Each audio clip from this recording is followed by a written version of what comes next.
drastic yung. So that's the reason why bihira ka makakita ng mga heating dito. Karaniwan, makikita mo lang yun yung mga water heater sa mga condominium. Sa ordinary bahay, ang ginagawa natin, pinapagawa natin yung tubig. Kailangan tayo ng parang ipa. Ayun yung difference. So sa kanila, necessity yun. Sa atin, pag meron ganun, ibig sabihin, social ka or sabihin natin mayaman ka. Okay, we have also solar furnaces. So yung solar furnaces, ang nangyari is, since may mga PV tayo dyan, mga yan. So may tatama na araw dyan, i-heat niya inside. So yung sa inside, meron kang heat na nasa store. Yun yung pinapasok natin to produce high temperatures. So most of the time, you could see solar furnaces sa mga industrial establishment na kailangan ng metal works. So mga weldings, etc. So, although conventionally, mas ginagamit natin dyan would be hindi sa metal works. Mas ginagamit natin yung original na furnaces natin. Pero pwede mo rin naman gamitin itong approach na to. Next, why do we need to use solar? Ano ba yung advantage niya? Bakit nag-solar tayo? Simple reason, libre. Hindi kagaya ng natural gas or other fuel type ng thermal units. Wala tayo nito. At the same time, wala kang waste, wala ka rin pollution. So yun yung napaka-importanting advantage ng solar. At the same time, sa remote places, mas pipiliin mo maglagay na lang ng PV instead of thermal. Kaysa mag-thermal units ka, mag-PV na lang tayo kasi kaya naman ng PV. And lastly, handy or yung tinatawag natin na portable. Diba may mga power banks na may PV? Yung mga garden lights mo, pwede mo rin lagyan ng PV. Yung mga battery chargers mo, pwede mo rin i-solar power. Regulator nyo lang, i-PV rin yung iba. So, yun yung nagiging advantage ng solar power na wala sa other types natin na conventional renewable energy. Pero may disadvantage siya. Siyempre, hindi naman yan gumagana ng gabi. Kahit iwan mo bukas yung mga PV panel mo, mag-measure ka doon, wala ka pang marinig. Marinig mo doon is zero. Additionally, very expensive mag-build ng solar power station. Kung magde-design ka ngayon, mga 5 to 10 years ang ROI for a residential establishment. So, kung hindi ka ganun laki yung iyong income, hindi advisable na magtayo na lang ng PV. Ayaw mo na lang na nakakabit ka na lang sa grado.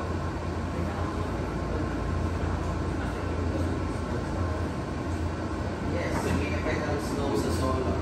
Kasi ang kino-consider natin doon would be yung space, yung mismong PV mo. So pag nalagyan ng snow yun, syempre walang ilaw na tumatama doon. So kailangan ko rin ng periodic maintenance doon.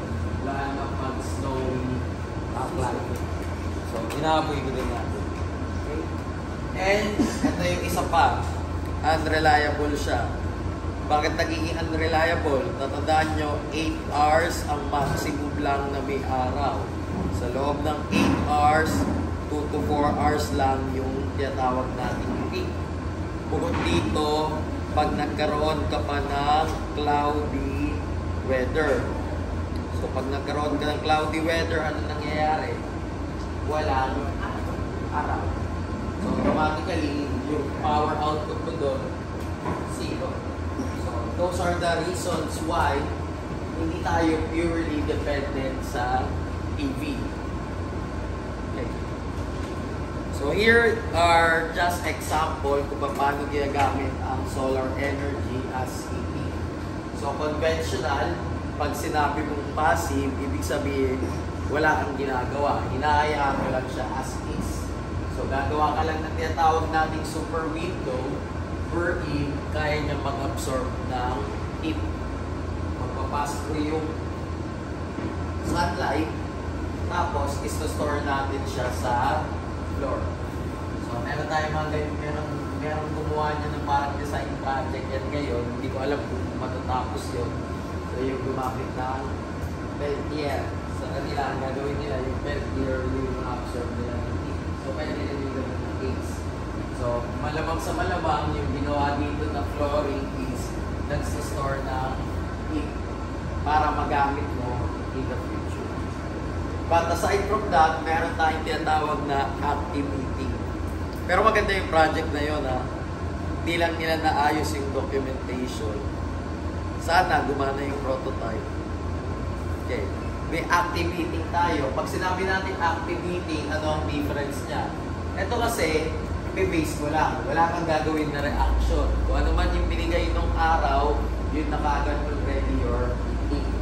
Hindi kagaya pag active, pwede kang gumamit ng water tank na mag-exchange na heat mo. So, additional mechanism. So, ang gagawin, papainitin mo lang yung mga tubo dito. So, napapansin nyo naman pag may mga tubo kayo, for example, sa garden, tapos mainit, di ba nakikita nyo mainit yung tubo. Tapos pag binuksan nyo yun, mainit rin yung tubig. So, more or less, ganun lang yung principle nito. Papainitin lang natin yung tubo para yung tubig doon uminit. Now, ang mangyayari, papasok siya dito sa hot water tank natin. Pagpasok niya dito sa hot water tank, may heat exchanger ka lang para yun yung magkakos ng heating doon sa radiator. So, consistent lang yan. Consistent lang yan. Disadvantage, again, ng active solar heating. Pag wala kang araw, imbis na maging heater yan, baka maging cooler yan. Kasi syempre, malamig yung temperature sa labas, so lalamig naman yung maging output. So those are some examples of how you provide heat energy as heat. Now, in terms of providing electricity, we use the principle ng solar cell, wherein this is just PNP or NPN na transistor. Wherein gumagamit lang tayo ng silicon. So, silicon yung common natin ginagamit na material para mag-produce ng electricity. Ipapasok dyan na sunlight. Since meron kang circuit dito, it would convert that into DC electricity. So, commonly, ang output ng PV natin is DC. Hindi yan alternating current. So, here are the advantages and disadvantages. So, you need to see na the reason why hindi tayo commonly gumagamit ng solar cell is because mababa efficiency, kailangan mo ng araw, you need to convert your DC into AC rin, and mataas yung cost. So, nung nakita nyo dito, 5 to 15 years pa ang return of investment natin. So, we avoid this kind of trade-off when we are trying to design systems. So, renewable ba ang PV? Renewable siya. Kasi as long as may araw ka, magagamit mo yan. Take note na any other renewable energy, palaging sa araw naka-depende. At the same time, pag wala ng araw, malamang sa malamang patay na tayo lahat. Kasi titigil ang pagkikot ng mundo, mawawala yung atmosphere natin, which magkakos ng cooling down ng temperature. Pag nangyari yun, hindi naman kaya mabuhay sa negative 1,000 degrees Celsius. Yung tipong 20 degrees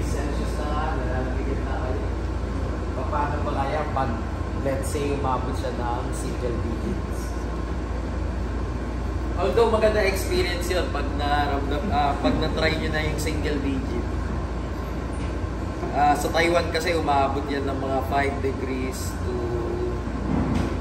9 degrees around January to February. So kaya masarap magbiyahe ng gantong panahon doon. Yan yung temperature, 5 degrees to 9 degrees. Tapos sasuot ko yung makakapal na damit. So may suot ka na isang damit, tapos may isang suot. Mga tatlo. Ha? Hindi, tatakbo lang ako. Pero baka hindi eh. Pinagbabawalan ako ng doktor eh. Ha? Ha? Kasi doktor rin ako eh. No? Okay. Next time, yung wind power. So, pag sinabi naman natin wind power, ang wind power matagal na rin ginagamit. Panahon pa lang ng Babylonian sa Chinese, ginagamit din nila. That would be around 4,000 years ago. So, from sailing boats or even irrigation. Hindi siya masyadong napapansin pero ginagamit na noon. Mas nakilala natin siya noong Middle Ages. Noong ginamit sa Europe yung term na windmill. Ito. Pero ang principle lang naman ng windmill dati is para mag-grind ka lang ng corn. Ginagamit mo lang sa grinding ng corn. Hindi mo siya ginagamit for electricity. Hindi pa. So how do wind works? So babalik lang tayo sa principle. May araw ka pa rin. So yung iyong warm air, ano ba nangyayari? Yung cool air nasa ilalim, yung warm air nasa taas. So iikot lang siya, kaya siya nagkakaroon ng hangin. Now since nagkaroon ka ng hangin, pwede mo na yang itama doon sa mismong wing blade natin or sa blade. Then pag nagkaroon ng movement yon, yung gearbox mo is iikot na rin. Pipilitin ng ikot yon, iikot na yung turbine, pati yung generator mo mag-produce ng electricity. So that is how wind power works. Usually, kailangan natin ng tall towers dyan or large propellers sa top. Hindi mo pwedeng gamitin ang wind power na ganitong kalaki lang. Kasi syempre, mas mababa yung wind speed mo pag ganito kaysa mataas. Mapapansin nyo naman yan. Hindi mahilig ba mamundok dito? Namumundok na sir. Okay. So pag umakyat kayo ng bundok, mapapansin nyo na mas mabilis or mas malakas yung hangin. Kasi mas mababa yung pressure natin yun. That's how wind power works. So what is the advantage? Siyempre, unang-una, libre. Hindi mo kailangan ng fuel. Walang waste. Walang greenhouse gases. So napakaganda ng advantages natin. Tapos, pwede mo pang gamitin farming yung nasa ilalim. Hindi kagaya ng solar, pag nilagay mo na, wala na.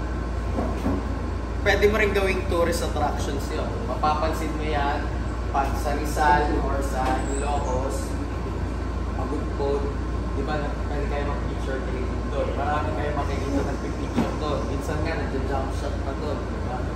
For the simple reason na maganda kasi tingnan.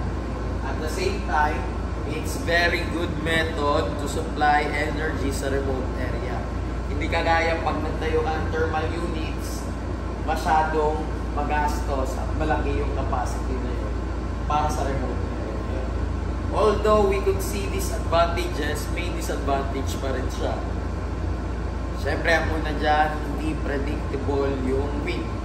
Pwede natin sabihin ngayon, malakas yung hangin, bukas, wala. So, pag could happen, wala kang output bukas. Another problem is, madalas nilalagay mo ang wind sa coast area. Di ba nga kaya nga sa Pagudpod nakikita nyo na sa may coastal area yun or malapit sa beach for the simple reason na doon malakas yung hangin. Pero pag doon ka naglalay, dahil nga tourist destination yon, or let's say sabihin natin tourist attraction, expect mahal ang lupa. Kaya napakahirap paglagay ng wind power sa beach area dahil nga sa cost. Minsan, yung ibang tao ayaw nilang nakikita yan kasi ang pangit daw tingnan. Kasi there are cases na pag masyadong marami yung wind turbine mo doon, parang nako-cover na yung view. Lalo na kung beach area yan. Isipin mo kung sabihin natin, ito yung bahay ni Segi. Tapos ito yung mga wind turbine natin.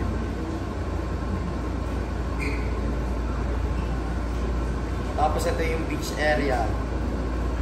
Diba? Imbis na maganda yung view ni Segi na nakikita na niya yung beach area, ang nakikita niya is yung wind turbine. So, yun yung reason ng iba, ayaw nila doon.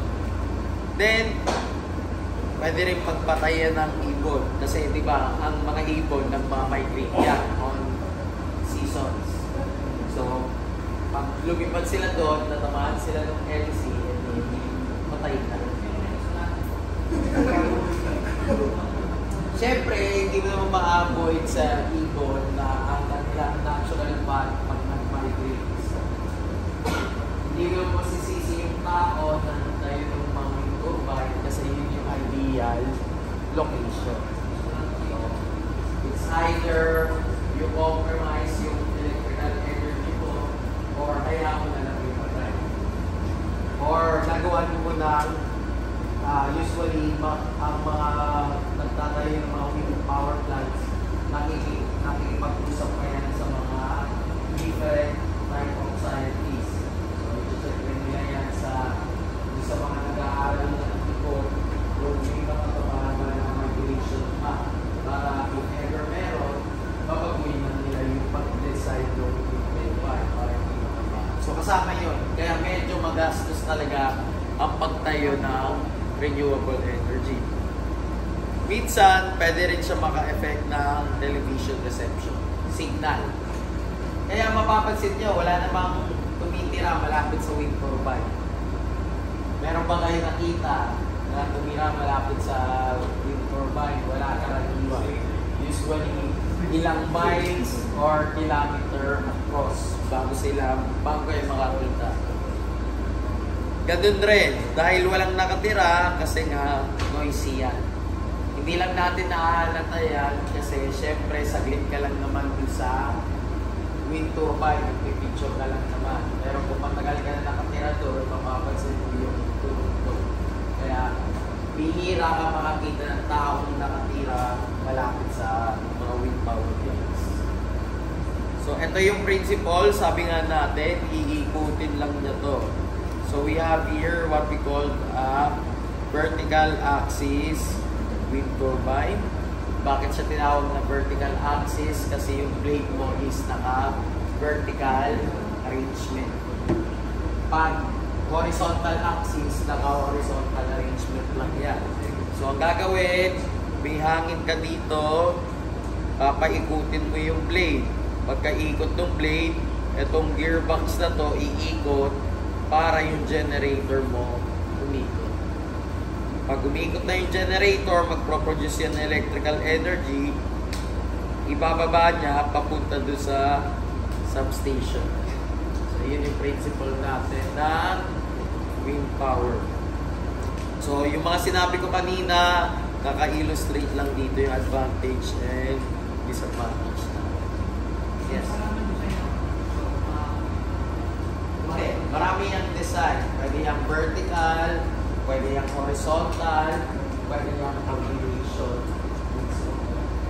So, ngayon, noong mga previous years, maraming PE gumagawa ng design pattern like that.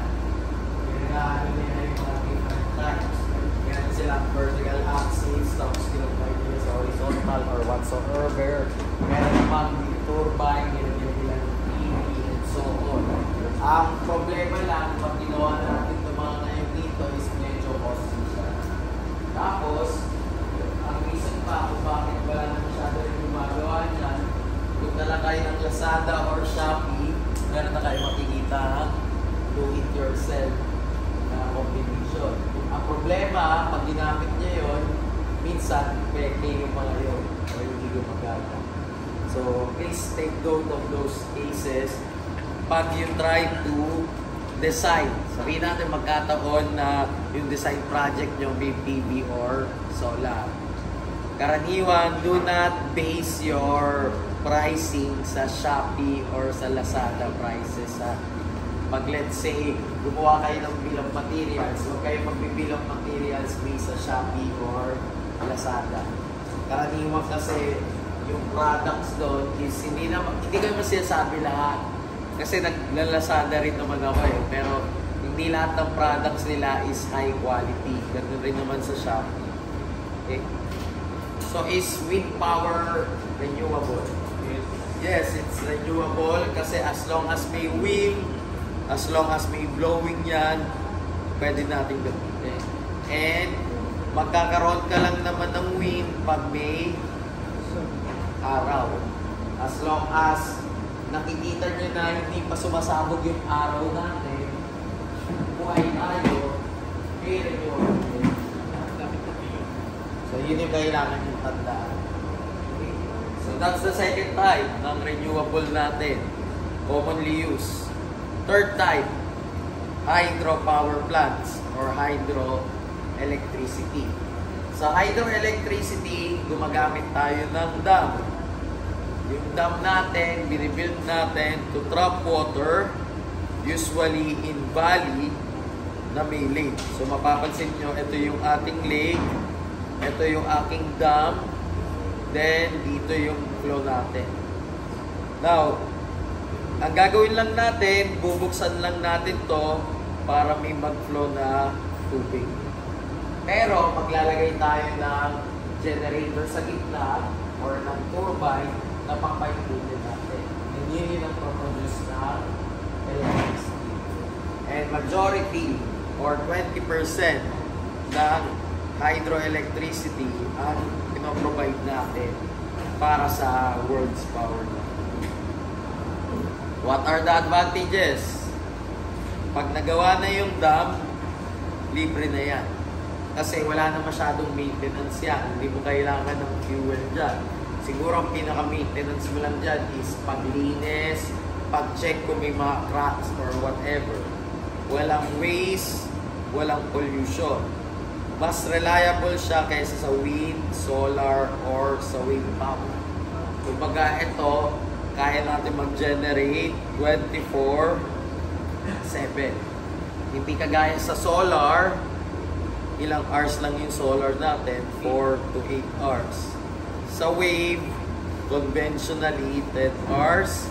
Sa wind, depending or depends.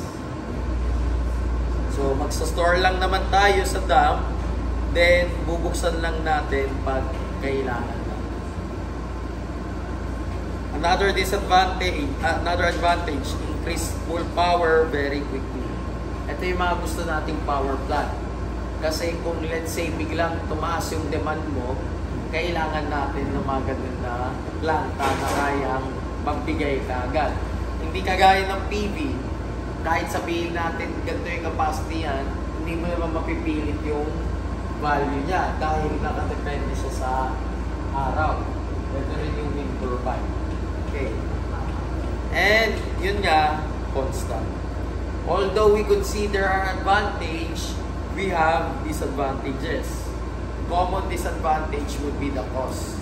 Very expensive magtayo ng hydroelectric power plant. Next, may problem tayo dyan, especially sa upstream area.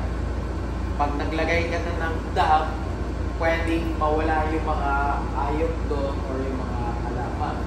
Same is true kahit sa downstream. Kasi pwede magkaroon ng effect sa environment and residents as well as water quality. Kasi take note ang operation ng electric power plant na hydro dam would be release pump ng water, release pump ng water. Meaning may cycle na yun. So if that's the case, what would happen to the surrounding area? Siyempre, bigla sila. May tubig, tapos mapapawasan. May tubig, mapapawasan. Then, kung may soil ka, mas madaling ma-erode yung lupa. So, that's the reason why karaniwan, walang masyadong plant life kayo nakikita doon. Ganun rin, hindi ka pwedeng mangisda. So, balik tayo dito. Sabihin natin nandito si Segi. Hindi siya pwede mangisda dyan. Kasi pag nangisda siya dyan, wala siya makukuha kahit isda. Dahil wala ka naman makikita masyadong isda dyan sa ere. Kahit sa ilalim, hindi ka pwedeng, kahit sabihin natin nandito ka, Jo Mario, sabihin natin ito. Kailangan medyo malayo ka doon sa area. Hindi pwede nandun ka mismo sa baba. Expect ko sa baba mismo, wala kang makukuha. Siguro mga ilang kilometers away doon sa mismong dump site, doon pa lang may mga barilay, may mga isda. Pero kung doon sa mismong dump site na mga isda, don't expect na may makukuha ka kahit isang praso. Or kung meron ka mang makuha, may mga tipong ganito lang.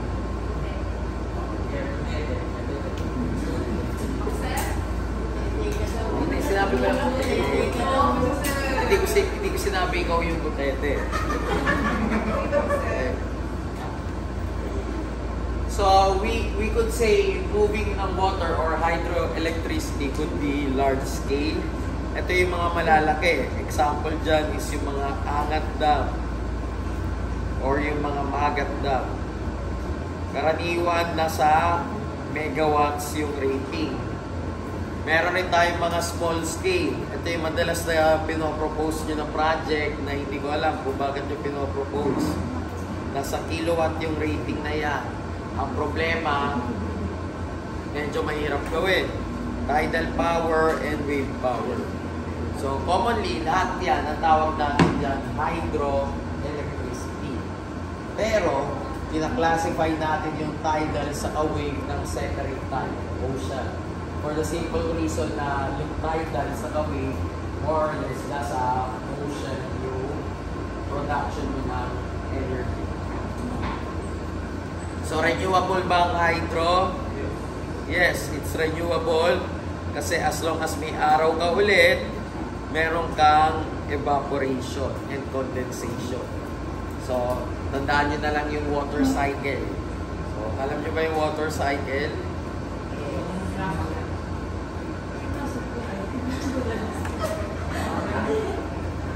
Okay, water cycle. Ibig sabihin, pinainit mo yung tubig, nag-evaporate. Pagka-evaporate, magiging ulan. So, meron tayong condensation. Once na nagkaroon ka ng condensation, masyadong mabigat na siya, re-release na yung tubig, precipitation.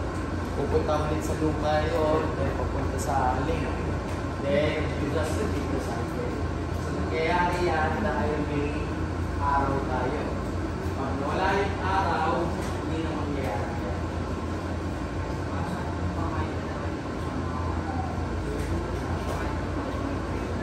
Yung sa mga waterfalls, pag nilagyan mo yun ng dam, automatically, pwede ka na magkaroon ng hydroelectric energy. Pwede mo rin hindi ilagay. Kaso ang problema, hindi mo kontrolado yung production niya. Kaya nga tayo naglalagay ng dam para makontrol mo yung flowing ng water. Kasi, let's say, drawing na lang ako ulit ha. Sabihin natin, ito yung iyong turbine. May falls ka, nilagay mo yung turbine dun sa falls mo. Consistent yan na sobrang bilis. Minsan, hindi kakayanin ng generator mo. Kasi take note, babalik tayo sa principle ng generator. Ano ba? Para mag-produce ka ng power, kailangan niyan ng voltage. Kailangan constant rin ng frequency at saka speed. Habang tumataas yung speed mo, ano nangyayari sa frequency mo? Tumataas. Tumataas rin yung voltage mo. Since yung flow ng tubig natin sa water flow, sa waterfalls ay hindi constant. Minsan, sobrang lakas niyan. minsan sobrang hina. So, masisira lang yung generator. Kaya it's ideal na maglagay ka ng dam. Kasi pag maglagay ka ng dam, nakokontrol mo yung flow. Pero, pag ginawa mo yun, may mga cases na hindi siya na-approve. Kasi di ba pag yung mga waterfalls, ginagamit siya as tourist spots. So, ang kalaban mo na dito would be yung Department of Tourism. Lalo na kung maganda yung waterfalls na yun. So, hindi necessarily applicable siya sa lahat ng area. Okay. Next type, biomass. So, biomass, para siyang fossil fuel. Ang difference lang is sabihin na natin kung ito ay pagkain, medyo healthy. So, kumbaga, parang ito meron kang mga health plans. Pagkaraniwan na uso na yan. Yung mga bigong smart measures. Yung hindi ka ng low-calorie diet, or sabihin natin low-carbs diet, or low-protein diet, or whatever. So, usually, ang problem natin sa fossil fuel is mataas yung kanyang pollution. So, ang biomass, may pollution pa rin yan, pero lesser degree. Ang ginagamit natin sa biomass would be yung tinatawag natin plant and animal waste.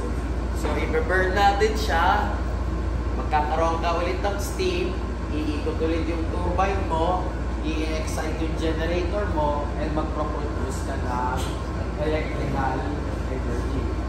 Think of it na yung fuel mo is instead of coal, oil, natural gas, ang fuel mo is yung animal or human waste, or even plant waste.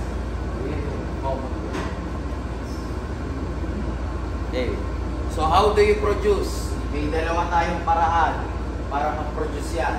Direct burning or converting pa.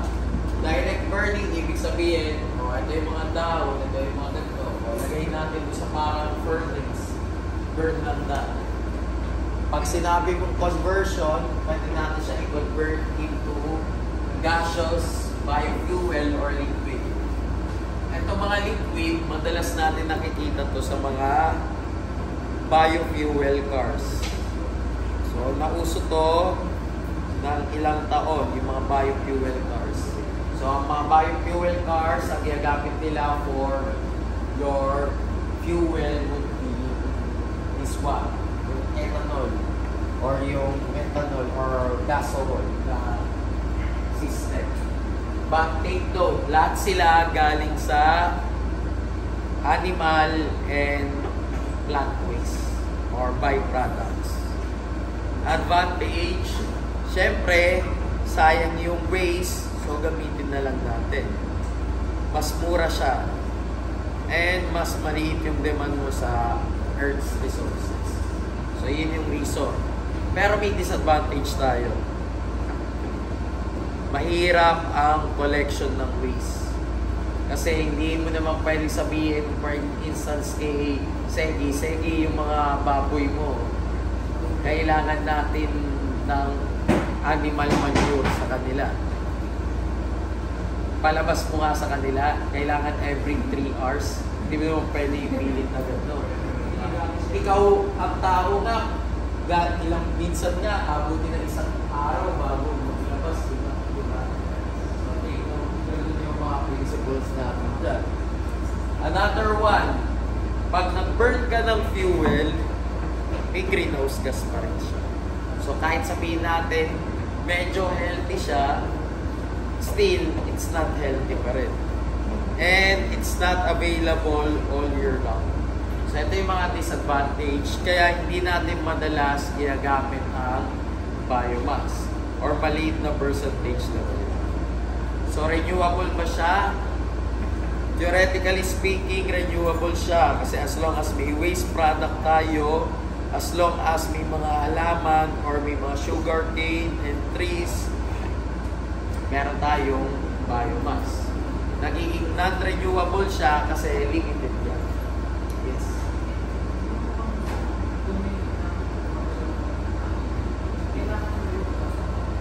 Walang problema. Kahit tuyo yan, kahit gusto nila gagawa ka ng process para hindi naman yung gagawin na ako ito. Punta ako ng maagang may process na pag-gagawin mo na bago mo siyang gawin as gas fuel or so hindi necessary na susunugin mo na. Yung mga sinusunod po agad, usually ito, yung mga ganyan. Yan yung mga yun. Pero kung sabihin natin yung mga manure or yung mga waste products, may process kapag ginagawa. Okay, next type, yung geothermal natin. So, sa geothermal naman, anong ginagawa natin? Magdidrill tayo sa lupa. Maghanap tayo ng mainit na bato. So, mainit na bato, bubuhusan natin ng tubig. Pag binuhusan natin ng tubig, magpaproduce ng steam yun. Tapos yung steam na yun, yun yung magpapainit ulit ng turbina mo para umikot yung generator. So, yun lang yung process natin palagi. Majority ng power plants natin just use that process. Meron kang turbine sa generator. Ang hindi lang gumagamit ng turbine sa generator would be PV. PV lang. With turbine, meron kang turbine sa generator. Wave or tidal, may turbine sa generator. Kaya napaka-importante ang electrical machines. Kasi kung hindi nyo alam yung principle doon, kahit mag-discuss ako ng power plant, hindi nyo maintindihan yung pag-ikot mo generator. So yun lang yung principle na kailangan nyo tandaan. Always. Ganun lang naman. Okay, ano advantage? Walang pollution, walang greenhouse. Hindi ganun kalaki ang power station. So, wala masyadong impact sa environment. Wala ka ring fuel. And pag natayo mo na yan, parang libre na rin yan. Ang kailangan mo lang is yung pump para sa tubig. Kasi kailangan mo lang naman ng tubig para mag-continuous yung steam. But the disadvantage is mahirap maganap kung saan ka magtatayo ng geothermal power plant. Hindi mo pwede yan lagay, for instance, sa may mouthpiece ng tubo. Sa baba ng mouthpiece ng tubo, yung lagay yun na mouthpiece pwede yun. Kasi baka pag nilagay mo yung seti, sumabog yung tubo. So, yun yung mga problema natin na madalas. Hindi mo rin yan pwede ilagay. Sabi nga ng Joy kanina sa Sierra Madre, hindi mo pwede ilagay yun doon. Kasi hindi naman necessary yung pag may bundok, ibig sabihin, may mainit na lupa doon sa ilalim. Another problem, pag nagtayo ka ng geothermal power plant, expect na may land corrosion doon or land changes. So, pag ito yung nangyari, kailangan yung bantayan rin yun kasi pwede magkaroon ng mga landslides or other problems. Pwede rin, pag nasobrahan yung pagbuhos ng tubig nyo, maubusan ng steam. Pero bihira to. Usually, decades pa siya bago mangyari. And lastly, kung let's say, madalas kasi ang geothermal power, madalas malapit sa bulkan to. So, pag may bulkan tayo, may hazardous gases yan and minerals. So, kailangan nating iwasan yon kasi mahirap ang disposal. So, here are the disadvantage and advantage natin. So, makikita nyo lang dito kung paano natin siya ginawa. So, you just need to pull yung, ito yung hot track. May tubo ka, yung tubo mo may tubig, so magbo-boil lang naman yung tubig, and yun yung magpo-cause para sa turbine mo na umikot. Pag umikot yung turbine mo, umiikot na yung generator na. So, yun lang yung ginagawa natin sa geothermal. Renewable ba ang geothermal? Yes, renewable siya, theoretically speaking. Kasi as long as you do this, and as long as yung ating earth umiikot, nag-produce ka ng hot rock sa ilalim ng earth or sa outer, ay sa inner core and outer core. Pag hindi na umikot yung mundo, ibig sabihin wala nang araw. Wala nang araw, ibig sabihin wala nang wala nang so it's all boils down na as long as you have the sun, meron kang renewable energy. So kung gusto mo mawala yung araw, pasabugin mo. Kung mapasabog mo siya.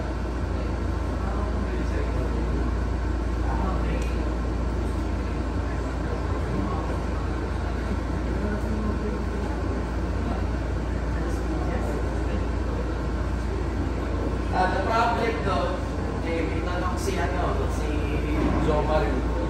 So, dahil malapit daw tayo sa Pacific Ring of Fire. So, ibig sabihin, maraming mga vulkan malapit sa atin, which is oo naman. May mga vulkan nga sa ilalim ng lupa. Totoo yun. So, ibig sabihin, bakit daw hindi natin gamitin yung steam dun sa vulkan sa ilalim ng lupa? Yun ang unang problema doon. Masyadong malayo yun sa Pilipinas or kahit ng Pilipinas. Hindi ka naman makakakita ng vulkan na kabilang yung business sa ilalim ng lupa. So, more or less malayo siya. So, location-wise, it's not possible. Second, mahirap gawin yung establishment or yung generating station para sa ilalim ng lupa. Mga kailangan si mamaya yun pag pinag-usapan natin yung tidal power plants. Third would be the safety. So, one wrong engineering design na nagkamali na doon, pwede magkaroon ng effect sa vulkan. Pag-expect na mag-generate na ng electricity, mag-generate na ng tsunami, mag-generate na ng continuous na explosion. We are just observing them. So, napakahirap gamitin yun. May mga idea pa nga dati. Sinabi nila na para maubos yung basura natin, tapon natin sa bulkan. May idea yun na bakit talaga din sila ng idea. So, may mga basura tayo dahil sa bulkan. Ano ang disadvantage nun? Well, syempre, yung pag-transport pala sa basura, napakamahal. Nagamit ka ng aeroplano doon o helicopter. Secondly, kailangan hindi basta-basta yun. Hindi pwede din parang maglalakad ng society tapos tinawag na. Pwede gawin yun. So, the cost for doing that is very high na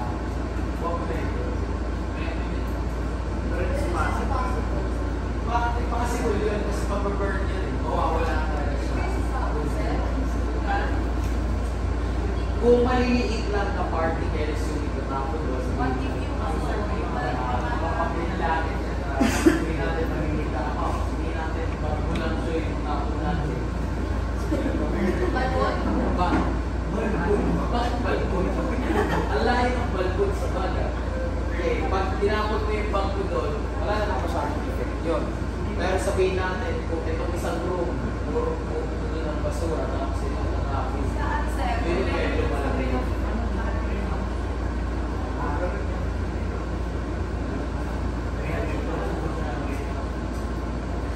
Well, depende sa tinapon mo. So, pag yung tinapon mo, nagpo-contribute sa greenhouse gas emission. Kasi may usok siya, kaya nag-init yan. Pero wala tayong pakialam doon. Ang pinaka-problema mo talaga dyan, magastos. Yun lang, kung naisipin yung ibang bahay, gamit ka ng helicopter, na yung helicopter, sabihin natin, ilang feet mula sa butas ng bulkan. Hindi naman pwede na parang naglalakad o Yun lang yun. Huwag mo na isipin yung ibang bagay. Isipin mo lang pagdating mo sa practicality, hindi na matutuloy.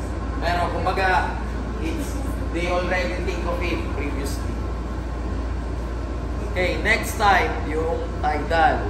So parang hydroelectric yan, pero yung mga dam mo is much bigger. Yung dam na tinatawag natin dyan is what we call barrage. So here, ang gagawin nating principle, instead na flow of water, pumping, ang gagamitin natin, ebb and flow. So ano yung ibig sabihin ng ebb and flow?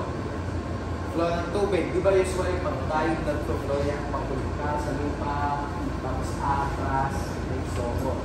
So magkakaroon ka ng increase flow, then decrease ng tubig. So yung ebb and flow principle. Lalagyan mo lang ng barrage sa gitna para doon sa ebb and flow. Then lagyan lang natin ng lupa. And there is only 20 sites in the world na pwede mong gamitan ng tidal. So, hindi lahat pwede mo lagyan ng tidal power. Advantage, libre siya ulit as long as nagawa mo na. Walang greenhouse gas, walang waste, walang fuel. Much reliable ang electricity niya kaysa sa solar, not expensive to maintain, and predictable. Kasi alam nyo naman kung kailan nagta-tides. Meron nga kasama yan sa forecast ng weather minsan. Kung kailan ang high tide and low tide. Disadvantage is 10 hours lang yan per day. And expensive ang pag-build. And may effect sa environment. Both upstream and downstream. So ito yung main reason kung bakit hindi tayo nag-tidal power. Aside from, babalik tayo dito, 20 sites lang ang meron sa buong mundo na pwede mo lagyan ng tidal power. Renewable ba siya? Siyempre, dahil ang principle ng tide is sun and moon ulit. As long as may araw ka, may buwan, may tide ka. So, kaya continuous. Okay. Questions so far? Wala pa naman. 5 minutes break. Masakit lang yung boses. 10 minutes. O sige, 10 minutes. Pag sinabi ko 10 minutes break, water break lang, hindi kain na. Hanggang alas 4 lang tayo, hindi na. So,